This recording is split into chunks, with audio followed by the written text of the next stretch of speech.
everyone. It's your girl, number one, rational religionist and conversationist, RITA, Rita. Yeah. Tonight on Let's Get Critical, I'll be talking about an issue that we all should look into. Okay. And before we go into that, I would love to go into a fun fact. Did you know that tried toothpaste had no benefit whatsoever to our teeth? Yes.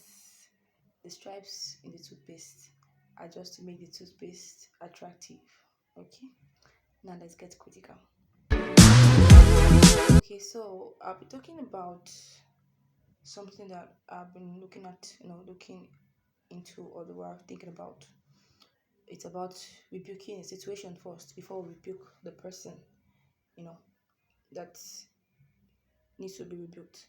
Okay, let me give you examples of what I meant because I don't have a perfect, you know, topic to title it, but it's just like rebuking the situation.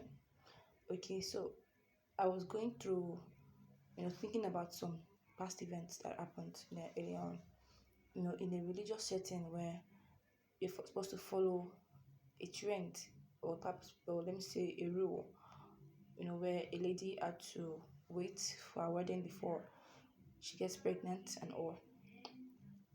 And probably, the lady gets pregnant before the wedding at taking place. The churches, different churches are different measure, punitive measure, they give to such couples, for going against the rules. Now there was a time in my church, okay, let me put it that way, that things like that were occurring.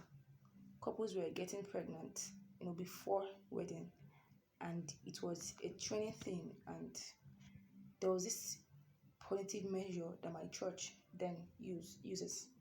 They would call the couples, especially the if they're workers, they in the church. So they will call the couples out and they would suspend them openly in the church, and they would ask them to stay in the church, instead of they cannot work in the church again because at that point they're considered not pure, to have committed a grievous sin, and they could not be, in this, they could not work again for God and all. But what am I trying to say, in a sense, without wasting much time, is that this thing keep on repeating itself in the church, and it wasn't corrected, even though the punitive measures were always put in place. Now, I just get to understand that many times when we correct people, we don't correct the situation first. Even as parents to children, we don't. When a child commits an offense, we try to rebuke the child first instead of correcting the offense. We try to correct the child first. What do I mean? Let me use Jesus for example. When there was a storm, in the sea, and Jesus was sleeping, and the disciples were panicking. Jesus went to the disciples. Disciples went to Jesus, and they woke him up, and they said, "Don't you care we perish?" And Jesus was like, "Okay." He said, "He rebuke the storm first." And after rebuking the storm, he said, "Peace be still." And the peace was still. Then he turned to his disciples and said to them, you of little faith." Then he rebuked them. Now, many times what we do as individual when we have a situation on ground is that we rebuke the people, we correct the people first, and then we neglect the situation, thinking that by correcting the people, we will correct the situation. I don't know if I get what I'm saying. In this video, I'll be explaining, telling you, helping people not only as church or as a religious person, but also as a family. I will be talking about on family, how to rebuke things, to work on things. I think family should always correct situation first. Parent should always correct situation first before they correct their words. Okay, for example, a child steals and he or she is caught, and if next thing you try to do is beat the child, thinking you're correcting the child, whereas you need to look into the situation and correct the situation before correcting the child. Or you have to ask yourself, is this child stealing? Why did they steal? Is it that I'm not giving him or her enough, things? Is it that I'm giving him or her too much? Is it that he's not satisfied? We need to correct situations, before we correct the person. Okay.